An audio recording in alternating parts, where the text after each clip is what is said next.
I didn't feel so hot in the morning, and I found nothing appetizing about the continental breakfast the hotel offered. I needed some biscuits and gravy. I grabbed a cup of coffee and went to the counter to check out. A new girl was working. I asked if the night shift person had left anything for me. The answer was no. I was out $100. I was also one more step away from ever trusting humanity again. It was going to be breeze against the world from now on. I drove back to Emerald Isle and found the Trading Post restaurant. The sign said Southern food. I ordered coffee and asked my waitress if they served biscuits and gravy. "Best on the island," she said. "I'll take it. With a side of bacon," I responded. The second cup of coffee helped to clear my head. The food settled my stomach and stuck to my ribs. I left a fair tip and drove to the pier again. The ocean was calling me.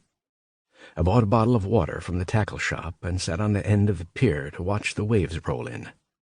I ruminated over my situation. I couldn't stay in hotels every night. I knew that most wouldn't accept cash, but I didn't want to leave an electronic trail. I'd smashed our phones and shot our computer to bits. I'd left no indication to anyone where I was headed. I hadn't known myself. The only thing still connecting me to the world was the car. I needed to get rid of it. I really liked that car, but it was just a thing. I could sacrifice it without much regret, just like I'd sacrificed the cabin. The only material possession that I'd ever been strongly attached to was my old trawler. Leap of faith had been my entire life for a long time. Only my love for Brody could have separated me from that boat. I'd willingly made the choice, and it had been a good trade. Now it was all gone. I had no boat, and I had no Brody. I needed to decide whether to keep running or seek revenge. I got madder by the minute. The ocean should have been soothing, and it was, to some extent, but I realized I couldn't leave Brody's death unavenged. I had to go back to Banner Elk and make someone pay. I left the island and turned left at the first light. I drove up Route 24 until I found a decent used car lot. They had a billboard that said, "We buy cars." I was offered $12,000 on a car that I'd purchased for $20,000.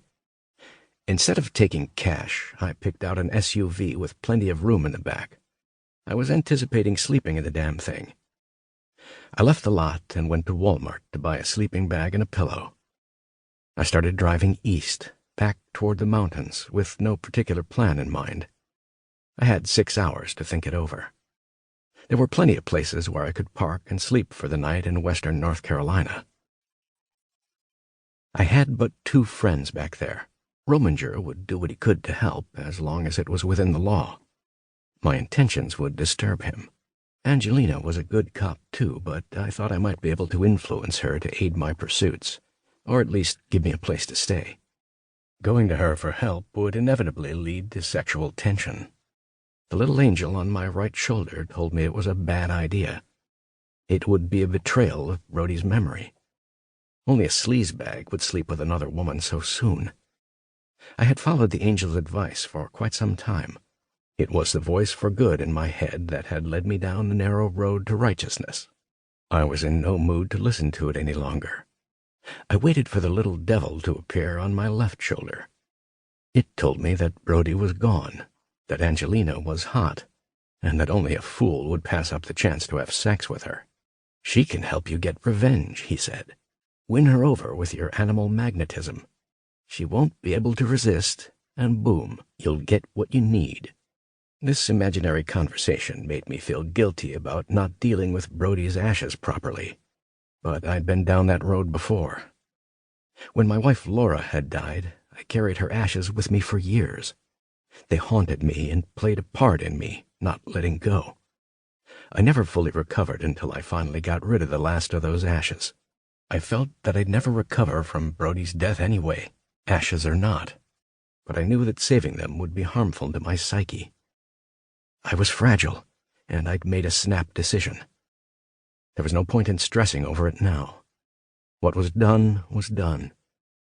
Angelina and I had experienced an instant mutual attraction. She made her desires clear, and I almost gave in to temptation. I mustered the will to stay faithful to Brody, and I was proud of myself. I couldn't know how Angelina would react if I showed up.